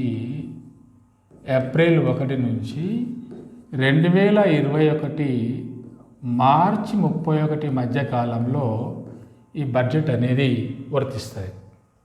అయితే 2020-21కి సంబంధించినటువంటి బడ్జెట్ని పార్లమెంట్లో ఎప్పుడు ప్రవేశపెట్టారయ్యా అంటే 2020 ఫిబ్రవరి 1న ప్రవేశపెట్టడం జరిగింది. ఓకే, 2020 ఫిబ్రవరి 1న ప్రవేశపెట్టి ఓకే మరి ఇక్కడ ప్రవేశపెట్టినటువంటి ఆదాయం కానీ ఖర్చు కానీ ఎప్పటి నుంచి అమల్లోకి వస్తుంది? 2020 ఏప్రిల్ 1 నుంచి 2021 మార్చి 31 మధ్యలో అమలులో ఉంటుంది. మరి మనం ఇంతకుముందుకే చెప్పినాం బడ్జెట్ ప్రక్రియ అనేది చాలా long process. Okay, finance bill ప్రవేశపెట్టినప్పటి నుంచి అంటే బడ్జెట్ ప్రవేశపెట్టిన తొలి రోజు ఫైనాన్స్ బిల్లు ప్రవేశపెడతారు. మరి ఇది ఆమోదం పొందాలి. ఎప్పుడు చివరిగా బడ్జెట్ ప్రక్రియలో చివరిగా ఆమోదం పొందే బిల్లు ఏదయ్యా అంటే ఫైనాన్స్ బిల్లు. మరి ఫైనాన్స్ బిల్లు ప్రవేశపెట్టిన నాటి నుంచి ఫైనాన్స్ బిల్లు ఆమోదం పొందే మధ్యకాలంలో గరిష్టంగా 75 రోజుల సమయం ఉంటుంది. 75 డేస్. మనం ఇంతకుముందుకే చెప్పుకున్నాం. బడ్జెట్ ప్రవేశపెట్టడం, పార్లమెంట్లో చర్చ జరగడం, ఓటింగ్ జరగడం, అప్రోప్రియేషన్ బిల్లు పాస్ అవ్వడం, ఫైనల్గా ఫైనాన్స్ బిల్లు పాస్ అవ్వడం, ఎన్ని ప్రక్రియలు ఉంటాయి. ఈ ప్రక్రియ అంతా జరగడానికి గరిష్టంగా 75 రోజుల సమయం ఉంటుంది. అంటే సుమారుగా 2.5 నెలల సమయం పడుతుంది. ఓకే. అయితే ఇంతకు ముందుకు ఈ 2017-18 కంటే ముందు బడ్జెట్ని ఫిబ్రవరి 28న ప్రవేశపెట్టేవారు. అంటే ఆల్మోస్ట్ ఎప్పుడు మార్చి 1 నుంచి అని అనుకోవాలి. ఓకే. మరి మార్చి 31కి మార్చి 1కి మధ్యలో 30 రోజుల సమయమే ఉన్నది. మరి మధ్యకాలంలో మరి మార్చి 31 కాగానే ఈ బడ్జెట్ అయిపోతుంది. మరి కొత్తగా వస్తున్నటువంటి బడ్జెట్ ఆమోదం పొందడానికి మరో 2.5 నెలల సమయం ఉన్నది. ఆల్రెడీ గతంలో ప్రవేశపెట్టిన బడ్జెట్ అయిపోయింది. మరి 2 నెలల సమయం ఇంకా రావాలి కొత్త బడ్జెట్ అమల్లోకి రావడానికి. మరి ఈ 2 నెలల సమయంలో ప్రభుత్వానికి ఖర్చులు ఉంటాయి. మరి ఈ ఖర్చుని ఎలా మెయింటైన్ చేయాలి, ఎక్కడి నుంచి తీసుకోవాలి ఈ ఖర్చులని? ఓకే. సో మరి ఈ ఖర్చులని 2 నెలల సమయం కోసం అయ్యేటటువంటి ఖర్చులను కూడా పొందుపరుస్తూ బడ్జెట్ ప్రవేశపెట్టే తొలి రోజునే ఒకే పార్లమెంట్లో అంటే లోక్సభలో ఓటాన్ అకౌంట్ అనే ఒక బిల్లును కూడా ప్రవేశపెడతారు. ఓటాన్ అకౌంట్ అంటే మీనింగ్ ఏంటంటే ఓకే గతంలో ప్రవేశపెట్టినటువంటి బడ్జెట్ ఓకే మార్చి 31తోనే అయిపోతుంది. మరి కొత్తగా ప్రవేశపెట్టే బడ్జెట్ ఆమోదం పొందడానికి మరో 2.5 నెలల సమయం పడుతుంది. మరి ఆల్రెడీ గత బడ్జెట్ అయిపోయింది కాబట్టి ఈ 2.5 నెలల సమయంలో ప్రభుత్వానికి అయ్యే ఖర్చులను ఎక్కడి నుంచి తీసుకోవాలి? కొత్త బడ్జెట్ అమల్లోకి రాలే కదా ఇంకా. ఓకే. ఈ 2 నెలల సమయంకి అయ్యేటటువంటి ఖర్చును పొందుపరుస్తూ ప్రవేశపెట్టేటటువంటి బిల్లునే ఇక్కడ మనం ఏమంటామంటే ఓటాన్ అకౌంట్ అంటాము. ఓటాన్ అకౌంట్ గురించి భారత రాజ్యాంగంలో ఏ ఆర్టికల్ తెలియజేస్తుందంటే ఆర్టికల్ 116. సో ఈ ఓటాన్ అకౌంట్లో ఈ 2 నెలల సమయానికి సంబంధించిన ఖర్చును పొందుపరుస్తారు. ఈ తర్వాత పూర్తి బడ్జెట్ అమల్లోకి వచ్చిన తర్వాత ఈ ఓటాన్ అకౌంట్కి సంబంధించిన వివరాలను కూడా పూర్తి బడ్జెట్కి సంబంధించి దాంతో మెర్జ్ చేసి ఓకే దాంట్లో కూడా మరి లెక్కలు క్లియర్ కట్గా డీటెయిల్డ్గా ఆ బడ్జెట్తో అనుసంధానం చేయడం జరుగుతుంది. ఓకే. అంటే ప్రతి సంవత్సరం కూడా 2017-18 వరకు కూడా ఓకే మరి బడ్జెట్ ప్రవేశపెట్టేటప్పుడు ఫైనాన్స్ మినిస్టర్ 3 రకాల డాక్యుమెంట్స్ ప్రవేశపెడతారని మనం ఇంతకుముందుకే చెప్పుకున్నాం. ఉదాహరణకి 2021-22 బడ్జెట్ ప్రవేశపెట్టాలి. అంటే 2021-22 బడ్జెట్ ఎప్పుడు అమల్లోకి వస్తుంది? 2021 ఏప్రిల్ 1 నుంచి 2022 మార్చి 31 మధ్యలో అమల్లో ఉంటుంది. మరి ఈ బడ్జెట్ను ఎప్పుడు ప్రవేశపెడుతున్నారు? సాధారణంగా 2017-18 కంటే ముందు. సరే దీనికంటే మనం ఇలా తీసుకుందాం. ఉదాహరణకి 2015-16 ఆర్థిక సంవత్సరం తీసుకుందాం. అంటే అర్థం ఏంటి? 2015 ఏప్రిల్ 1 నుంచి 2016 మార్చి 31 మధ్య సమయం అని అర్థం. ఈ మధ్యకు సంబంధించి ఈ బడ్జెట్ ఉన్నది. మరి ఈ బడ్జెట్ ఎప్పుడు ప్రవేశపెట్టారు పార్లమెంటు లోక్సభలో మొదటిసారిగా అంటే 2015 ఫిబ్రవరి 28న ప్రవేశపెట్టారు. మరి దీనికంటే ముందు ఏ బడ్జెట్ అమల్లో ఉన్నది అంటే 2014-15 బడ్జెట్ అమల్లో ఉన్నది దీనికంటే ముందు. ఈ 2014-15 బడ్జెట్ ఎప్పటిదాకా అమల్లో ఉంటుంది అంటే 2015 మార్చి 31 వరకే వస్తుంది ఈ బడ్జెట్. మరి 2015 మార్చి 31 అయిపోగానే కొత్త బడ్జెట్ స్టార్ట్ అవ్వాలి. మరి కొత్త బడ్జెట్ ఎప్పుడు ప్రవేశపెట్టారు? ఫిబ్రవరి 28న ప్రవేశపెట్టారు. అంటే ఆల్మోస్ట్ 2015 మార్చి 1న ప్రవేశపెట్టారు. మరి బడ్జెట్ ప్రక్రియ ఆమోదం పొందడానికి మనం చెప్పుకున్నాం ఇంతకుముందుకే సుమారుగా 2 నుంచి 2.5 నెలల సమయం పడుతుంది. ఏది ఈ బడ్జెట్, కొత్త బడ్జెట్ ఆమోదం పొందడానికి. అంటే మీనింగ్ ఏంది, మార్చి 1 నుంచి తీసుకుంటే 2.5 నెలలు, ఏప్రిల్ 1 మే, అంటే 2015 మే మధ్యలో కానీ మే ఎండింగ్లో కానీ ఈ కొత్త బడ్జెట్ పార్లమెంట్లో ఆమోదం పొందుతుంది. మరి గతంలో కేటాయించిన బడ్జెట్ 2015 మార్చి 31తో అయిపోయింది. మరి మార్చి 31తో అయిపోతే ఈ 2015కు సంబంధించి ఏప్రిల్ అదేవిధంగా మే నెలలో ఖర్చులు ఉంటాయి. ఈ ఖర్చులు ఎక్కడి నుంచి రావాలి, కొత్త బడ్జెట్ నుంచి రావాలి.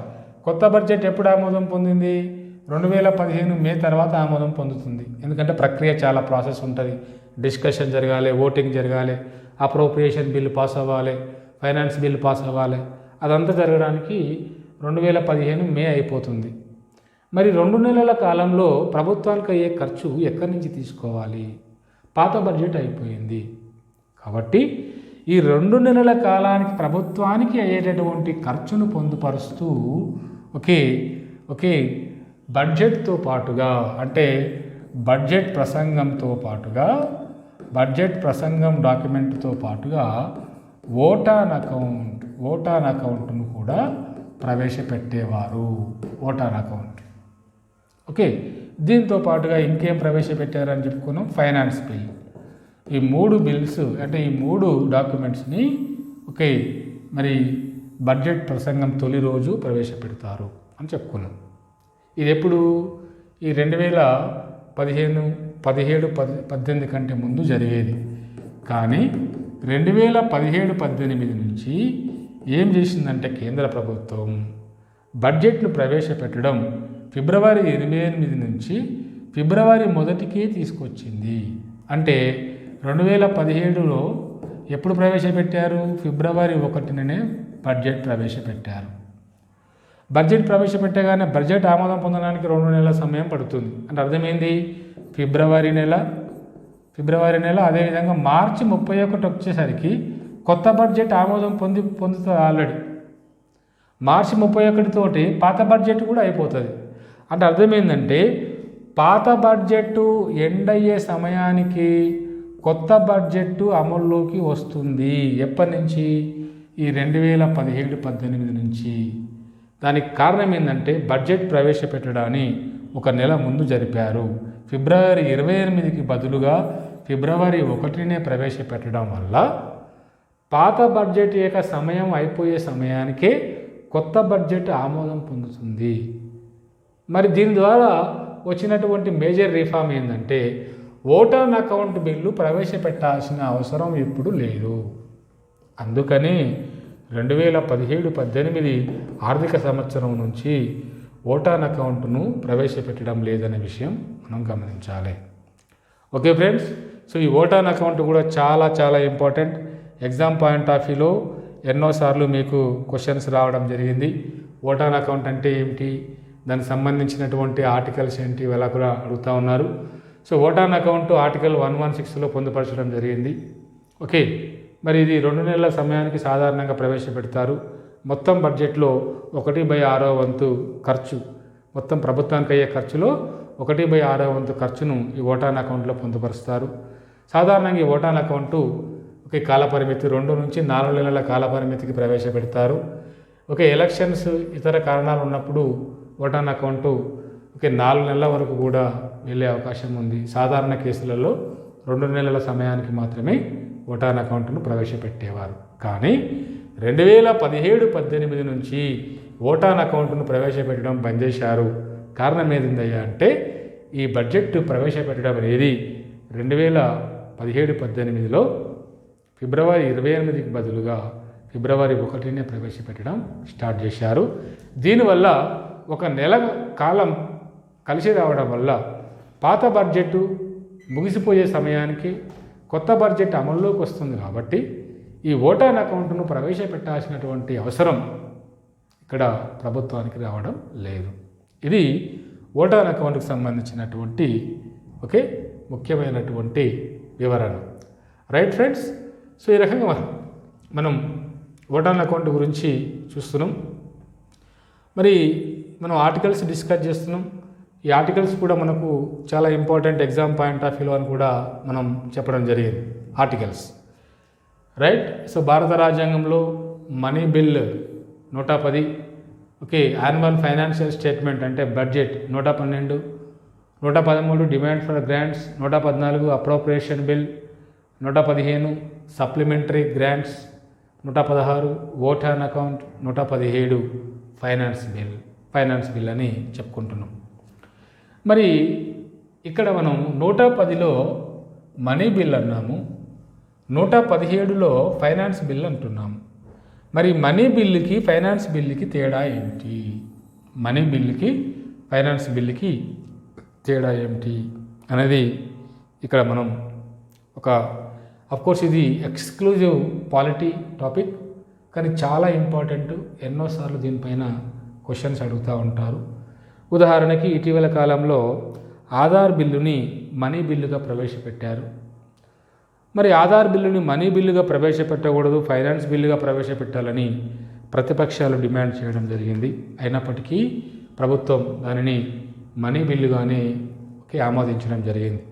అయితే ఒక బిల్లు మనీ బిల్లా ఫైనాన్స్ బిల్లా అని ఫైనల్గా దాన్ని కన్ఫర్మ్ చేసే రైట్స్ పవర్ ఎవరికి ఉందయ్యా అంటే స్పీకర్ ఆఫ్ లోక్సభ స్పీకర్ ఒక బిల్లు మనీ బిల్లా ఫైనాన్స్ బిల్లా అని కన్ఫర్మ్ చేస్తాడు. లోక్సభ స్పీకర్ కన్ఫర్మ్ చేసినటువంటి ఆ డిసిజన్ని కోర్టులలో కూడా సవాలు చేసేటటువంటి అవకాశం లేదు ఇక్కడ. అంటే the decision taken by the speaker of Lok Sabha on money bill are finance bill, whether it is a money bill are finance bill, cannot be challenged in any court అనే విషయం కూడా మనం ఇక్కడ గమనించాలి. ఓకే ఫ్రెండ్స్, మరి ఈ మనీ బిల్లు ఫైనాన్స్ బిల్లుకి సంబంధించి మనం ఒకసారి కొంత ఓవర్వ్యూ చూసే ప్రయత్నం చేద్దాం. మనీ బిల్లు అదేవిధంగా finance bill, money bill finance bill, వీటికి సంబంధించి డిఫరెన్సెస్ మనం ఇక్కడ చూద్దాం. మనీ బిల్లు ఏ ఆర్టికల్ ప్రకారం అనంటే ఆర్టికల్ 110 మనీ బిల్లు గురించి చెప్తుంది. మనీ బిల్లుని తెలుగులో ద్రవ్య బిల్లు అంటారు. మరి ఫైనాన్స్ బిల్లు గురించి ఏ ఆర్టికల్ చెప్తుందయ్యా అంటే ఆర్టికల్ 117, దీనిని ద్రవ్య బిల్లు అంటారు. ఓకే, మనీ బిల్లులో ఎలాంటి వర్గీకరణ లేదు. కోర్స్ పెద్దగా వర్గీకరణ అనేది ఇక్కడ ప్రాముఖ్యత లేదు. కానీ ఫైనాన్స్ బిల్లుకి వచ్చేసరికి మరి ఫైనాన్స్ బిల్ 1 అదేవిధంగా ఫైనాన్స్ బిల్లు 2 అనేటటువంటి 2 కేటగిరీస్ ఇక్కడ ఫైనాన్స్ బిల్లులో ఉన్నాయి. ఓకే, మరి వాటి గురించి కూడా ఈ రెండింటి మధ్య తేడాలు కూడా మనం ఇక్కడ చూసే ప్రయత్నం చేద్దాం. రైట్, ముందుగా మనకు అసలు మనీ బిల్లు ఫైనాన్స్ బిల్లుకి తేడా ఏంటి అనేది తెలవాలి. అయితే ఇక్కడ ఫైనాన్స్ బిల్ అంటే మీనింగ్ ఏంటంటే money bill plus some extra information అనే విషయం గమనించాలి. అంటే ఫైనాన్స్ బిల్లులో మనీ బిల్లు ఇంక్లూడ్ అయి ఉన్నది. First point. దీనిపైన క్వశ్చన్స్ ఎలా అడుగుతారంటే అన్ని ద్రవ్య బిల్లులు ఇక్కడ ఫైనాన్స్ బిల్లు అంటే ఆర్థిక బిల్లు అనాలి. ఆర్థిక బిల్లులు అవుతాయి, రైట్ ఆర్ రాంగా? రైట్. ప్రతి ద్రవ్య బిల్లు ఆర్థిక బిల్లే అనే విషయం గమనించాలి. కానీ అన్ని ఆర్థిక బిల్లులు ద్రవ్య బిల్లులు కావు. ఎందుకంటే ద్రవ్య బిల్లుకు మరికొంత ఎక్స్ట్రా ఇన్ఫర్మేషన్ కలిపితే మనకు ఫైనాన్స్ బిల్ అవుతుంది అనే విషయం మనం ఇక్కడ గమనించాలి. అంటే ఎక్స్ట్రా ఇన్ఫర్మేషన్ లేకపోతే money bill finance bill equal అవుతాయి, కానీ మ్యాక్సిమం ఉంటాయి. కాబట్టి ఫైనాన్స్ బిల్ అంటే మనీ బిల్లుకు కొంత అదనంగా ఎక్స్ట్రా జోడించి ఉంటుంది. కాబట్టి అన్ని ద్రవ్య బిల్లులు ఓకే, ఆర్థిక బిల్లులు అవుతాయి. All money bills will be okay finance bills, but all finance bills cannot be money bills అనే విషయం మనం ఇక్కడ గమనించాలి. మరి ఇక్కడ మనీ బిల్లు, ఫైనాన్స్ బిల్లులో ఫైనాన్స్ బిల్ 1 తీసుకుంటే ఈ రెండింటికి సంబంధించి, సో మనీ బిల్లు ఓన్లీ లోక్సభలో ప్రవేశపెట్టాలి. ఇక్కడ ఫైనాన్స్ బిల్లు కూడా ఓన్లీ లోక్సభలో ప్రవేశపెట్టాలి. ఓకే, రాజ్యసభలో ప్రవేశపెట్టడానికి అవకాశం లేదు. ఈ బిల్లును ప్రవేశపెట్టాలంటే ముందస్తు అనుమతి అవసరం. ఎవరు ముందస్తు అనుమతి అవసరం అంటే భారత రాష్ట్రపతి, ప్రెసిడెంట్ ఆఫ్ ఇండియా యొక్క ముందస్తు అనుమతితోటి ఓకే మరి కేంద్ర మంత్రి చేత మాత్రమే సాధారణ సభ్యుడు ఈ మనీ బిల్లును లేదా ఫైనాన్స్ బిల్లును ప్రవేశపెట్టడానికి అవకాశం లేదు. ఓకే, భారత రాష్ట్రపతి ముందస్తు అనుమతి చేత కేంద్ర మంత్రి చేత లోక్సభలో మాత్రమే ఈ మనీ బిల్లు అదేవిధంగా ఫైనాన్స్ బిల్లు 1 ప్రవేశపెట్టబడతాయి అనే విషయం ఇక్కడ మనం గమనించాలి. ఓకే, మరి మనీ బిల్లులో ప్రభుత్వానికి వచ్చేటటువంటి ఆదాయ మార్గాలు ఓకే ఇందులో పొందుపరచబడి ఉంటాయి. ఆదాయ మార్గాలు, మరి ప్రభుత్వానికి వచ్చే ఆదాయ మార్గాలు ఏమేమి ఉంటాయి మనీ బిల్లులు అనేటివి మనం కొంచెం ముందుకెళ్ళి చూద్దాం. అయితే మనీ బిల్లు లోక్సభలో చర్చ జరుగుతుంది, లోక్సభలో ఓటింగ్ జరుగుతుంది, లోక్సభలో పాస్ అయిన తర్వాత రాజ్యసభకి వెళ్తుంది. రాజ్యసభలో మనీ బిల్లు పైన కానీ ఇక్కడ ఫైనాన్స్ బిల్లు కేటగిరీ 1 పైన కానీ కేవలం సాధారణ చర్చ మాత్రమే జరుగుతుంది. సాధారణ చర్చ మాత్రమే జరుగుతుంది. రాజ్యసభలో మనీ బిల్లు పైన ఓటింగ్ జరగడానికి అవకాశం లేదు, ఓటింగ్ జరగదు. మరి రాజ్యసభ యొక్క అధికారం ఏందయ్యా మనీ బిల్లు పైన అంటే కేవలం 14 రోజుల వరకు మాత్రమే ఈ మనీ బిల్లును ఓకే పాస్ కాకుండా రాజ్యసభ ఆపగలదు. అంతేగాని మనీ బిల్లును పైన ఓటింగ్ చేయలేదు రాజ్యసభ, సవరణలు సూచించలేదు. ఓకే, సవరణలు సూచించవచ్చు కానీ ఆమోదించాల్సిన అవసరం లోక్సభకు లేదు. గరిష్టంగా 14 రోజుల వరకు మాత్రమే బిల్లు పాస్ కాకుండా రాజ్యసభ ఆపగలదు.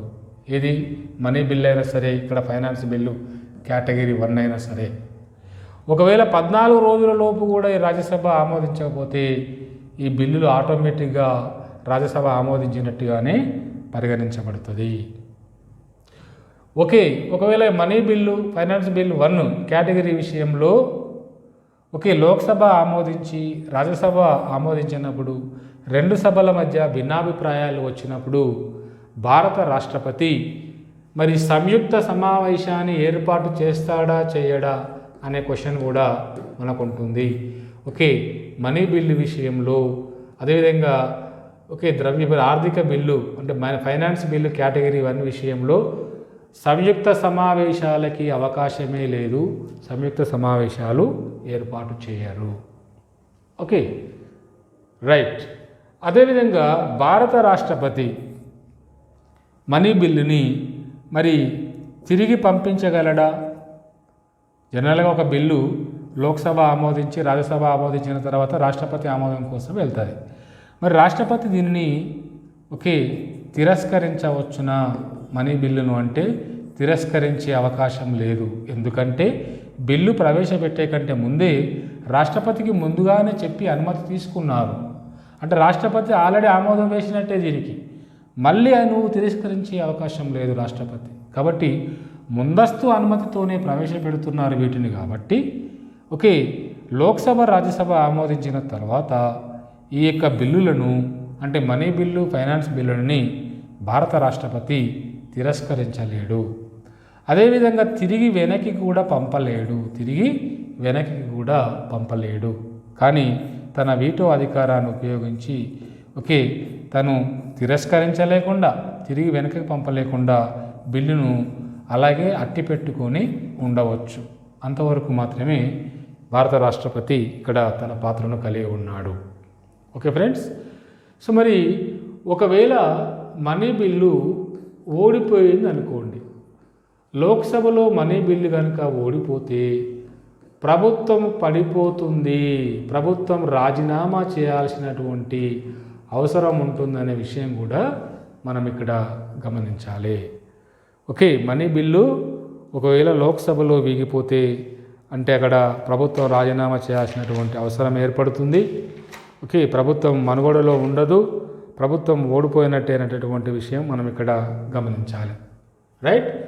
మరి మనీ బిల్లుకి ఫైనాన్స్ బిల్లుకి తేడా ఏంది, మేజర్ ఏంటంటే ఫైనాన్స్ బిల్లులో మనీ బిల్లుతో పాటుగా some extra provisions okay add చేయబడతాయి ఇక్కడ.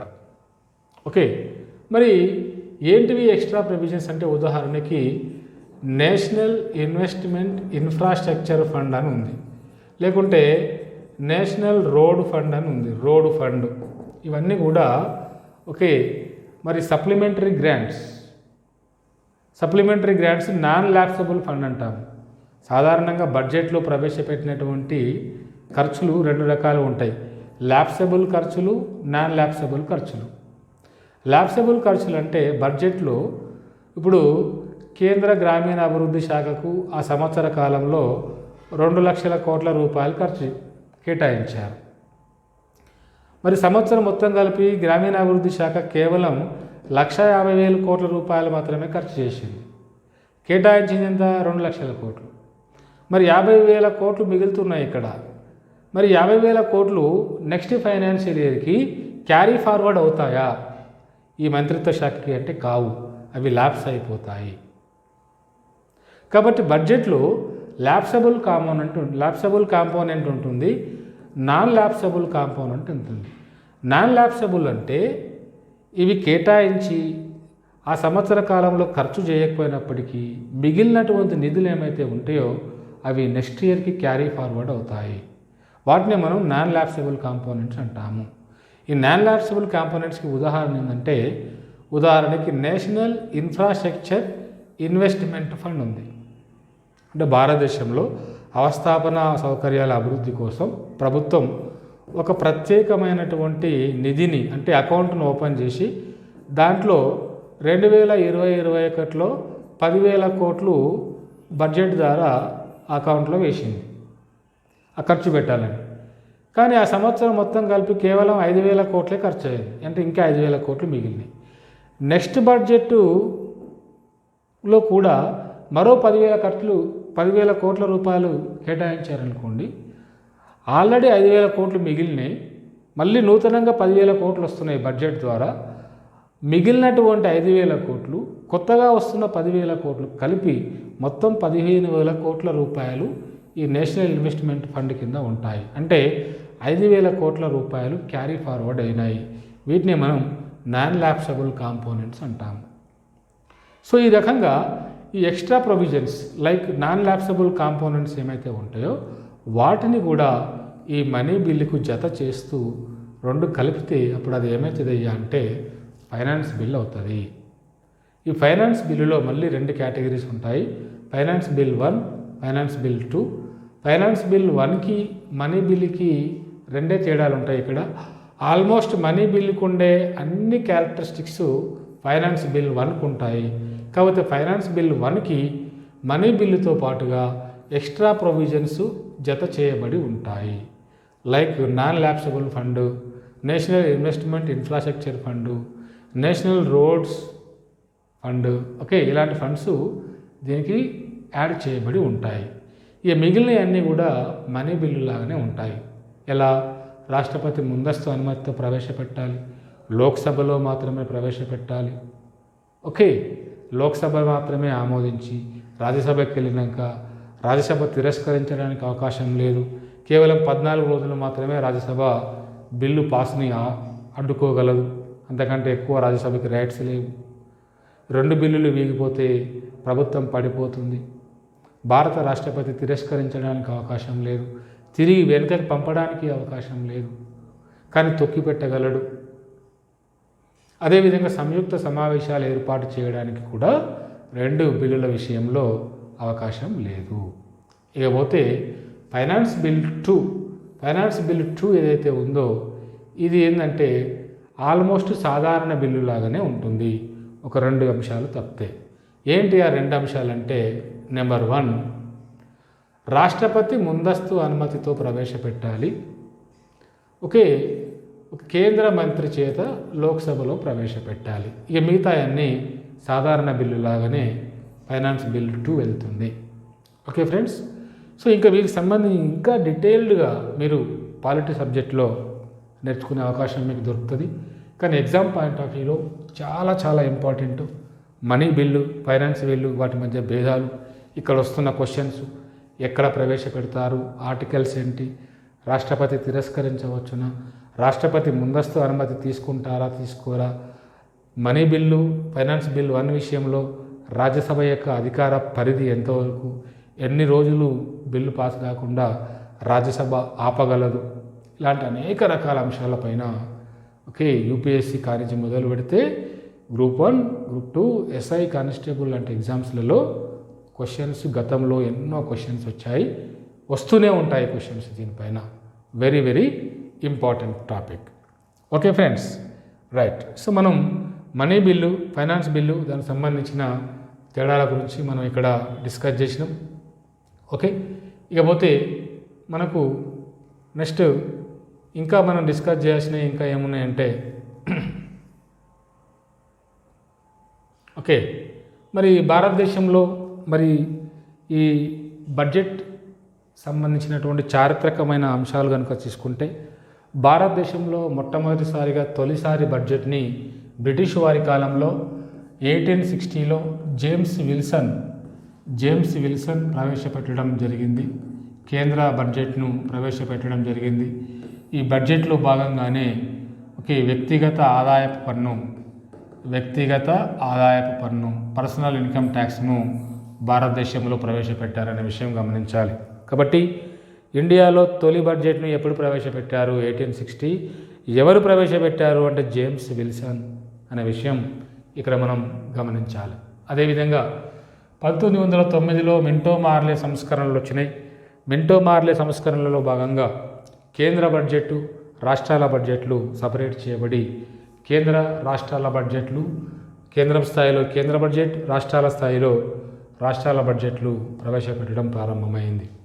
అదేవిధంగా 1921లో అక్వర్త్ కమిటీని ఏర్పాటు చేయగా ఈ కమిటీ ఏం సూచించిందయ్యా అంటే, సాధారణ బడ్జెట్ నుంచి రైల్వే బడ్జెట్ను వేరు చేయాలి. సాధారణ బడ్జెట్ నుంచి రైల్వే బడ్జెట్ను వేరు చేయాలని చెప్తూ ఈ అక్వర్త్ కమిటీ సూచించడం జరిగింది. దీనిపైన 2016 గ్రూప్ 2లో టీఎస్పీఎస్సీ గ్రూప్ 2లో దీనిపైన క్వశ్చన్ రావడం జరిగింది. ఓకే, సో సాధారణ బడ్జెట్ నుంచి రైల్వే బడ్జెట్ను ఏ కమిటీ సూచనలతోటి వేరు చేశారని, ఏ సంవత్సరంలో కమిటీ వచ్చిందని చెప్పడం జరిగింది, క్వశ్చన్ రావడం జరిగింది. కాబట్టి దీనికి సంబంధించి వివరాలు చూస్తే అక్వర్త్ కమిటీ 1921లో వచ్చింది. ఈ కమిటీ సూచనలతోటి